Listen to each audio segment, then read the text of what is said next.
India speaks daily में आपका स्वागत है। इंडिया स्पीक्स डेली को सब्सक्राइब करें, इसके बेल आइकन को जरूर दबाएं।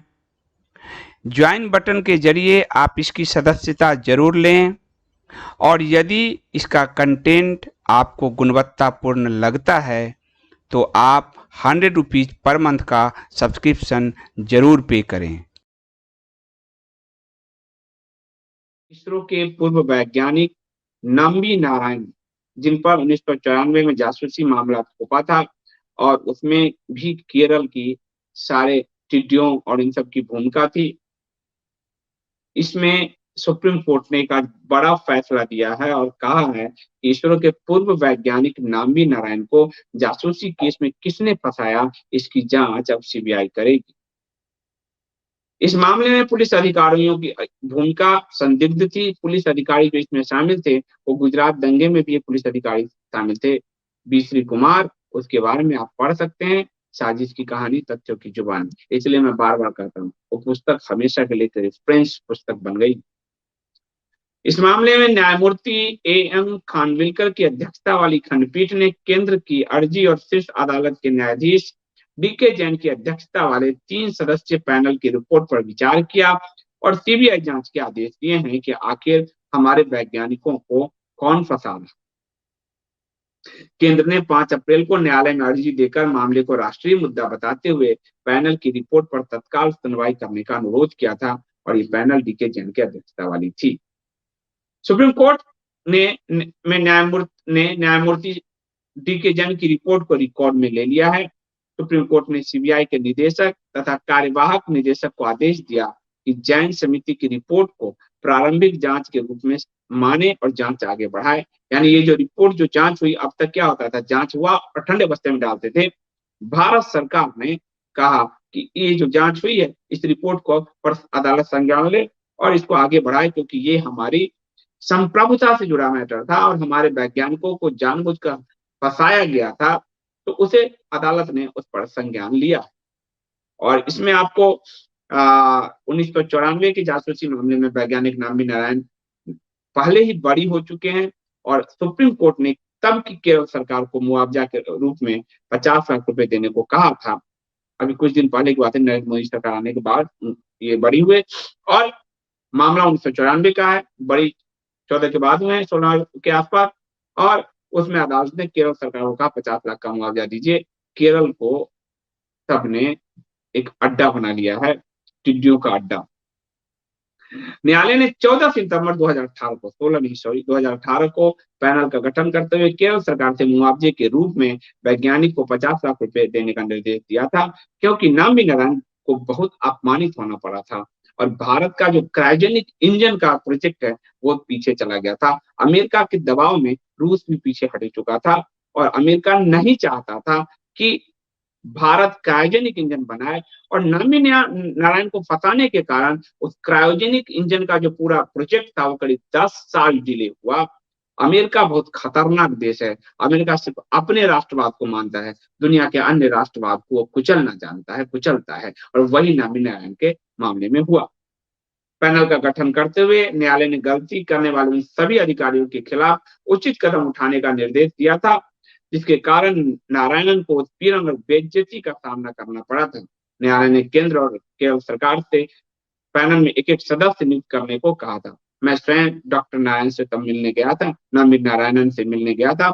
उनके जो दामाद हैं वो भी भारत के बड़े इसरो वैज्ञानिक बड़े प्रोजेक्ट में इन्वॉल्व है। इसरो के पूर्व वैज्ञानिक नम्बी के विरुद्ध पुलिस कार्रवाई को साइकोपैथोलॉजिकल ट्रीटमेंट बताते हुए उच्चतम न्यायालय ने सितंबर 2018 में कहा था कि हिरासत में लिए जाने के साथ ही उनके मानवाधिकारों के मूल स्वतंत्रता और सम्मान का हनन किया गया, उन्हें रौंदा गया और अतीत की सभी प्रसिद्धियों के बावजूद उन्हें प्रबल घृणा का सामना करना पड़ा। ये केरल की सरकार और उनकी पुलिस ने किया। 1994 में अखबारों की सुर्खियों में रहे जासूसी के इस मामले में आरोप था कि भारत के अंतरिक्ष कार्यक्रम से जुड़े कुछ गोपनीय दस्तावेजों को 2 वैज्ञानिकों और मालदीव की 2 महिलाओं सहित 4 अन्य ने अन्य देशों को भेजा है।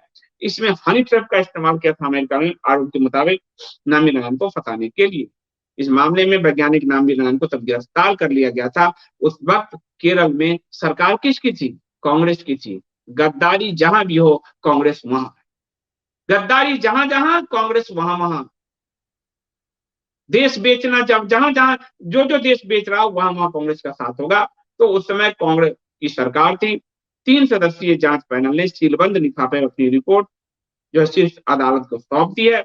और सीबीआई ने अपनी जांच में कहा था उस वक्त कि 94 में कि केरल पुलिस के शीर्ष अधिकारी नारायण की गैर कानूनी गिरफ्तारी के लिए जिम्मेदार थे।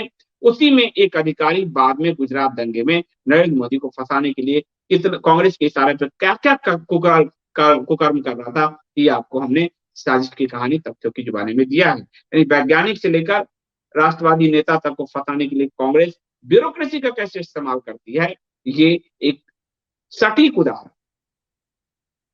नारायणन 2 महीने तक काल कोठरी में नारायणन को डाल दिया गया। नवंबर 1994 में गिरफ्तारी के बाद दिसंबर को जांच सीबीआई को सौंपी गई थी। पुलिस और बाद में सीबीआई मामले की जांच में सबूत नहीं खोज पाई। नारायणन के विरुद्ध कुछ नहीं मिला। 50 दिनों की कैद के बाद नारायणन को जनवरी 95 में जमानत मिली थी। अप्रैल 1996 में सीबीआई ने माना कि मामला फर्जी है और कहा कि केस को बंद कर दिया जाए। 1996 में मजिस्ट्रेट अदालत ने मामला खारिज कर सभी को बरी कर दिया। 1996 में माकपा सरकार यानी कांग्रेस और कम्युनिस्ट ने मामले पर दोबारा जांच शुरू करने की पहल की। गद्दार कांग्रेस और गद्दार कम्युनिस्ट अब भी आपको हम और ये अमेरिका को गाली देते हैं कम्युनिस्ट, और उन्हीं के पैसे पर कैसे पलते हैं ये लोग। आपको जाकर इंडिया इंटरनेशनल सेंटर में देखना चाहिए कि उन्हीं के पैसे में ये तो स्कॉच और वाइन पीते। तो कांग्रेस ने फंसाया कांग्रेस के रीजन में। जब माकपा आई 1996 में 2 साल बाद, माकपा यानी मार्क्सवादी कम्युनिस्ट पार्टी, उसने फिर से इनको फंसाया, फिर से केस खोला। 1998 में सुप्रीम कोर्ट ने मामला रद्द कर सभी को आरोपों से मुक्त कर दिया और 1918 में केरल सरकार को इसके लिए जिम्मेदार ठहराते हुए 50 लाख रुपए का मुआवजा राशि नामी नारायणन जी को देने का आदेश दिया। अब सुप्रीम कोर्ट ने कहा है कि इसकी जांच सीबीआई करे और न्यायाधीश डीके जैन की अध्यक्षता वाले 3 सदस्यीय पैनल की जो रिपोर्ट है उसे उस पर संज्ञान ले, उसकी जांच करे। ये एक बड़ा मामला है। कांग्रेस और कम्युनिस्ट दोनों गद्दार हैं। एक ने भारत के 2 टुकड़े किए, एक के संविधान में लिखा हुआ है कि भारत के 17 टुकड़े करना है। बैठक हुई थी, वो कहानी कम्युनिस्टों की में पूरा आपको मिनट टू मिनट मैंने दिया है। ये भारत के कितने बड़े दुश्मन है कम्युनिस्ट और कांग्रेस, और ये हमारे वैज्ञानिक सोच को कितना पीछे ले जाना चाहते थे, ये एक बड़ा उदाहरण है। और इनके ही कारण जो क्रायोजेनिक इंजन रसिया दे रहा था भारत को, पीछे हट गया।